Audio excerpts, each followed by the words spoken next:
Welcome back to Streamline Investigations. It's Marvin speaking. I just want to go through the timeline of 4-year-old Gus Lamont's disappearance from his family's remote sheep station in South Australia. It began on September the 27th, 2025.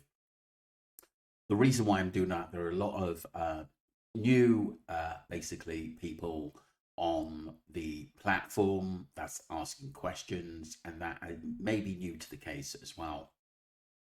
When he was last seen playing outdoors on September the 27th, 2025, an extensive search operation followed, which was eventually scaled back. Timeline of disappearance and search: Saturday, September the 27th, 2025, which is over 6 weeks now. Around 5 p.m, Gus Lamont was last seen playing on a mound of dirt near his homestead at Oak Park Station, a remote property south of Yunta. His grandmother was inside, watching his younger brother, while his mother and another grandparent were 10 km away tending to the sheep. Obviously, the first weird mistake, which I'm going to contact the Mail on, is just drinking tea, people. Originally, it said that basically it was Josie that was in the property, but that is actually changed to Shannon now. Said an article over 2 weeks ago, which was dramatic, and I'm just wondering why that old information is no longer out there, or classified, should I say. Gus was discovered missing when his grandmother went to call him in for dinner. Around 8:30 p.m, the family reported Gus missing to the police 3 hours after realizing he was gone. That evening, police initiated a search operation. Obviously, the time span around 5:30 p.m, Gus was discovered missing. So that is about half hour since, I believe, that Josie basically saw him. Gus, apparently this is, I mean, we're already going from basically his, what basically his time scale. Maybe after the football match finished, Gus was discovered missing with his grandmother went to call him in for dinner. The family reported Gus missing to the police 3 hours after realizing he was gone. I mean, look, for me personally, I mean, there are people with different viewpoints. This is a 4-year-old. This is not a 6, 7-year, 8-year-old kid. This is a 4-year-old. At the end of the day, he's basically nearer a baby than basically someone who's 8 or 9. Should I say? There's a big difference. And he's 4. How far is he going to walk?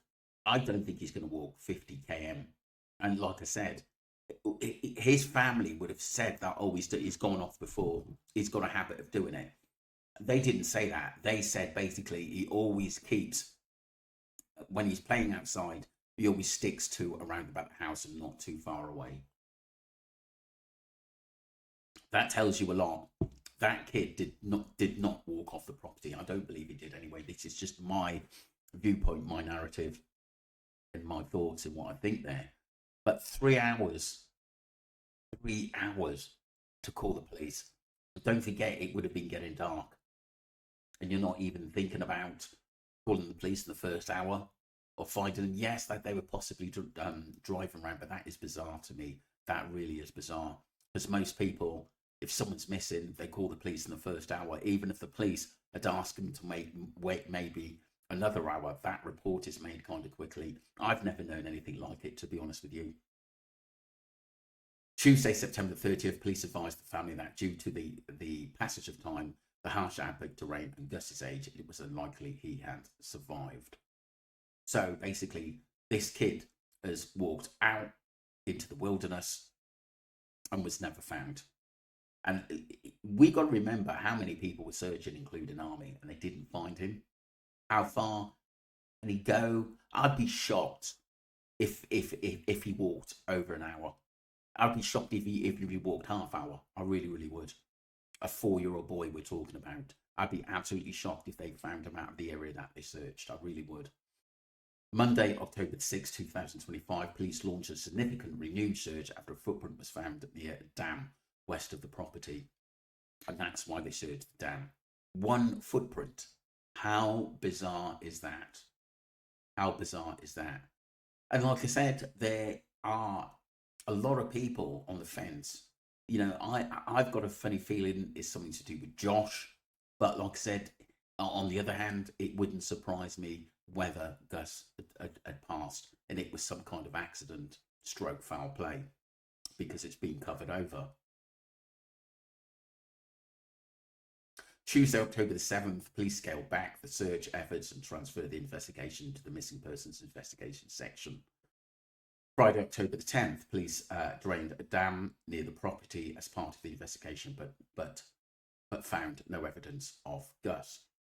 Thursday, October the 16th, the large-scale search operation was officially called off by police after 10 days of extensive searching that covered 95 square kilometres on foot and hundreds more by air. October, November, people, this is the latest. Police and emergency services returned to the property to further target searches of multiple occasions, continue efforts to find Gus's remains for the family's closure. As of early November 25, no trace of Gus, other than a single boot print in the dirt, had been found. The case remains an unsolved mystery, with the police maintaining the belief that Gus likely, here we go again, wandered off, though foul play has not been entirely ruled out. They keep saying that. Members of the public with information are urged to contact the police. So that's the latest on the case. I'm going to go back to emergencies that returned to property for targeting searches on multiple occasions. I mean, but what they're looking for, it doesn't really say what they're looking for. We don't know whether that house is forensically being searched. That should have been told to the public, to be honest with you. That basically, because that's a massive topic of conversations, and cadaver dogs not being brought in as well. That is something that I think they should have done earlier on in this case, just to say, look, we've done it. I mean, there's things that should have been done that haven't been done, which is quite odd, especially if they're not ruling out foul play, which the police have said themselves. I mean, I don't get that. October, November, the police and emergency services returned to the property for further targeted searches on multiple occasions. I mean, but where? What were they searching? Outback buildings? Any underground buildings or any underground passages? Tunnels? We don't know. But like I said, I wish they'd be more specific. And basically, it just seems like to me they're just keeping a lot really closed away from the public, and this makes the case very, very bizarre indeed. The other thing that I find very, very alarming is that Josh was basically contacted by the police in the early hours of the morning that his son was missing. So that says to me that his sort of connection with the family, even his wife, don't seem kind of that deep to me at the present.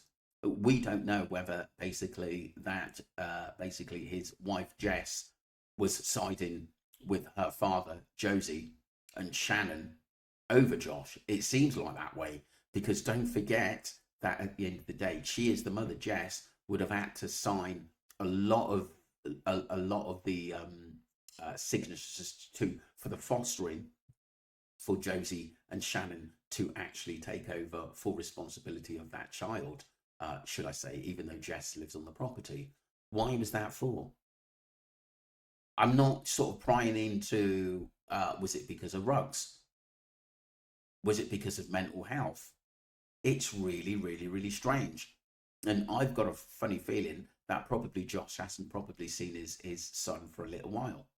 I'm just beginning to think that. I just don't think it was a regular basis thing.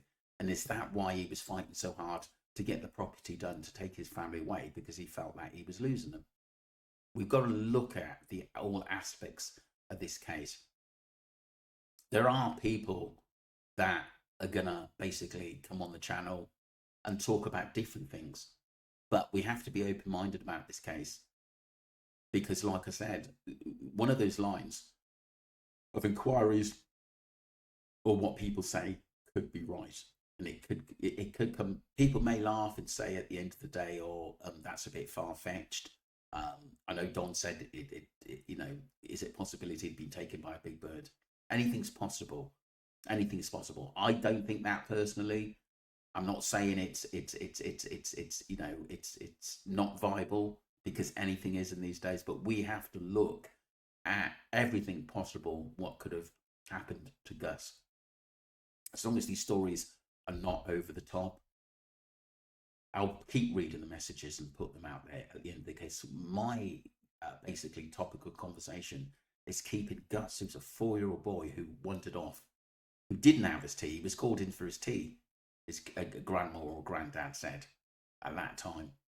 But it's funny how that basically line of conversation that was put out by the media has changed. And I do believe that it was probably a reporter having a conversation with the Daily Mail or any other paper. But that still, the Mail didn't actually come out and tell us of any changes. And I'm going to contact basically the 2 news reporters who were on this case to find out what the hell is going on and why that changed. Let me know what you think, people. Don't forget to subscribe to Streamline Investigations. But like I said, I'm on this case 100%. We need to find out what happened to Gus Lamont. Please like the video because it goes further. This is still a missing persons case at the moment. None of the family have basically been drafted into the police station or told to come in or arrested at this time. There's no signs of foul play, but the police are not writing it off. But like I said, do subscribe, people. It's very, very important for those listeners to subscribe, because like I said, these videos will go out further on YouTube. And if you like them, if you like the video as well, please press the like button, because this is go further. We've got so many missing people's cases. And one thing I don't want this case to go into the months of the years. People are already saying on this channel that I don't think this case is going to be resolved. And like I said, we need to push UK, Australia, New Zealand, all the people all over the world. Keep this input. Let's keep this going. And like I said, you know, we want positive messages. Yeah, we know positive. I know that basically there are things said about Josie. But like I said, what we got to remember is they are very, very private people. Maybe the police know more. But like I said, I think this investigation will go cold again, and I certainly don't want that to happen. Let me know what you think, people. Don't forget to subscribe to Streamline Entertainment, and let's basically really, really get behind in finding Gus. That is the main point of this channel so far.